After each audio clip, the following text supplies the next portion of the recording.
Good afternoon. It is day 2 of the International Great Black Read Aloud Day. We had day 1 yesterday, our first day, and it was fantasy. And today we are back with adventure today. We are reading aloud all around the world books literature written by Black people. Here in America is Black History Month, and so we want to make history with everyone reading something from someone who is Black. And so today is an adventure, and I am reading today from, The Watsons Go to Birmingham, 1963. And this is quite the adventure. If you know anything about this book, it is written by Christopher Paul Curtis, and it's quite funny. And so they're all the adventures. We typically think of adventures being things we go out and do, bungee jumping and things like that. But for a lot of us, adventures are right in our own families. And so the Watsons are definitely one group whose adventures occur right within the walls of their home. And so today I am reading from chapter 7. Every Chihuahua in America lines up to take a bite out of Byron. I was sitting at the kitchen table doing homework and watching Mama make dinner when Byron came in through the back door. He was surprised we were there because as soon as he saw us, he turned around and tried to walk back out. Both me and Mama smelled a rat.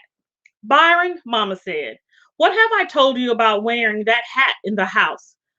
Oh, yeah, I was just going right back. He pushed the screen door open again. Wait a minute. Byron was trapped in the doorway with his right foot in and his left foot out. Come here. Mama put down the knife she'd been peeling potatoes with and wiped her hands on a dish towel. Byron's inside foot joined his outside one in trying to get away. I'll be back in a minute. They're waiting for me down at Byron Watson. You take off that hat and get over here right this minute. It was here instead of here. Uh-oh. Byron started walking toward Mama in slow motion, sliding his feet on the linoleum. He pulled off his hat and stood there looking down, like his shoes were all of a sudden real interesting. Byron's head was covered with a blue and white handkerchief. Mama sucked in a ton of air. What have you done? We all knew, though. She took a step back and leaned against the counter, like if it wasn't there, she'd have fallen down. Oh, my God, your father will kill you. He don't have no cause to. You've gone and done it, haven't you? Byron kept his head down. Haven't you? Mama yelled. Yes, Byron yelled back. Mama reached out and snatched a handkerchief off By's head. Me and Mama both went, huh? Byron had gotten a conk, a process, a do, a butter, a ton of trouble. His hair was reddish brown, straight, stiff, and slick looking. Parts of it stuck straight up like porcupine stickers because Mama had been too gentle when she snatched the handkerchief off. He smoothed his hair back in place. Well, Mama said, that's it. You are now at your daddy's mercy. You've known all along how we feel about putting those chemicals in your hair to straighten it. But you decided you were a grown man and went and did it anyway. Mama was real hot, but she surprised me. She just shook her head and went back to peeling potatoes. Byron stood there looking at his feet, and I kept pretending I was doing homework. Finally, Mama slammed the knife down and turned around to look at By again. Byron stood perfectly still while Mama walked around him a couple of times, taking a better look at his hair. This looked like the Indians circling the wagons again, but this time it was Byron who had to be the white people. Finally, Mama stopped and said, but before your father gets to you, let me ask you something. What do you think?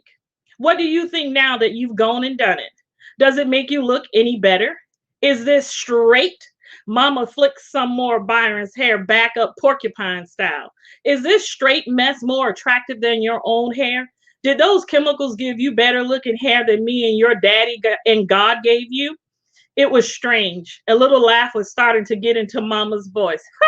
What do you think? Well, bozo, she said, flicking a piece of Bai's hair out over his left ear and then another piece out over his right one. Maybe you were planning on joining the circus, because you sure do look like an honest to God clown now. Mama was right. With big clumps of his hair sticking out to the side over his ears. Like that, he really did look like Bozo. I broke out laughing, but Byron shot me a real dirty look and I stopped and looked back down at my math book. I hated it when things like that happened and my head automatically went down by itself. Why on earth would you do this, Byron? I wanted Mexican style hair. I don't see nothing wrong with it. When he saw Mama just looking sad and me looking like I wanted to crack up again, Byron got kind of mad and said, I think it's cool. Well, Daddy Cool, you enjoy your Mexican style hair while you can, because I'm sure when your daddy gets through with you, you won't be enjoying too much of anything. And cool is the one thing you won't be feeling. You just slide your cool self right to the top of those stairs to your bedroom and wait for him, Daddy-O. Byron clumped up the stairs. I told Joy about what happened as soon as our next door neighbor, Mrs. Davidson, brought her home from Sunday school. Me and Joy went up to see Byron. Byron was on the top bunk with his feet dangling over the side and his hands covering his face. I love times like this when Byron was about to really get it and couldn't pay me back for teasing him. I started in on him as soon as me and Joey got into the room. Death row prisoner number 541, you have a visitor. Please make this a short visit, ma'am. The priest will be here any minute to give the prisoner his last meal and his last cigarette. Oops, I forgot. No cigarettes for you, 541. You've been banned from ever looking at matches, remember? Byron was feeling very sad. He didn't say anything to me. He didn't even give me a dirty look. That made me a lot braver. When she saw his hair, Joetta's eyes got real big and her voice got all choky. Byron Watson, what were you thinking about? Look at your head. Daddy's going to kill you. Come down from there. Let's go to the bathroom and wash that stuff out of your hair before Daddy gets here. Byron raised his slick down head from his hands. Go away, Joey. Come on, Byron. We got to wash your hair till that junk comes out. Hurry. Joetta pulled on Byron's dangling legs. Stop, Joey, he finally said. This don't wash out. It's got to grow out. You mean you have to keep it like that until it comes back normal? Yeah, Byron said, kind of smiling. They can't do nothing till it grows back. Oh no, Daddy's gonna tear you up. I said, that's right, ma'am. 541 is just waiting for the executioner to get home.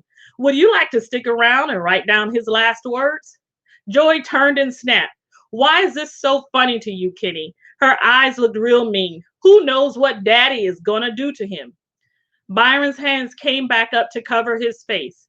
I said to Joy, why are you yelling at me? It wasn't me who went and got a butter, and no one forced him to do it either.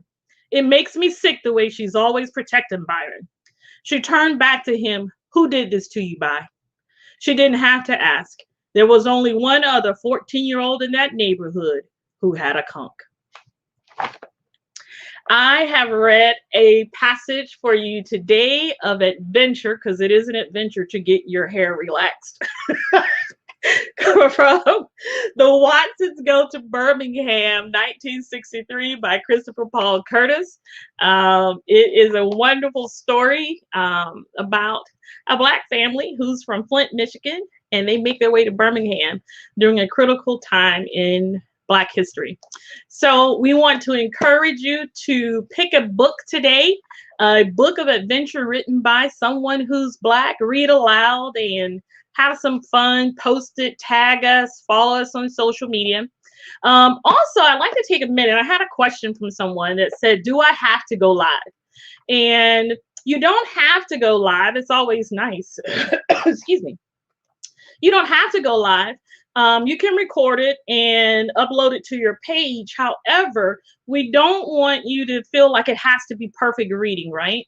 The point is that we all have a voice and we want everyone to read. And so it doesn't have to be perfect. We're not making, commercials, but we do want to We want all the different voices that we have across the world, all these beautiful Black voices we have, um, to read something, and just pick something and read. Read for a few minutes, read something, maybe something you're not familiar with, and enjoy it. This has been day 2, at least from my end of things, of the International Great Black Read Aloud Day. Look at our screen, follow us on social media. We now have a website, the Great Black Read Aloud Day. Well, it's not the Great Black, but it's greatblackreadaloudday.org. Have fun, and we will see you tomorrow. Tomorrow is children's literature, and so we encourage you to go out and pull something off your shelf, get something from your favorite bookstore, go to your ebook provider and get something written by a Black children's literature author, and read a little bit tomorrow.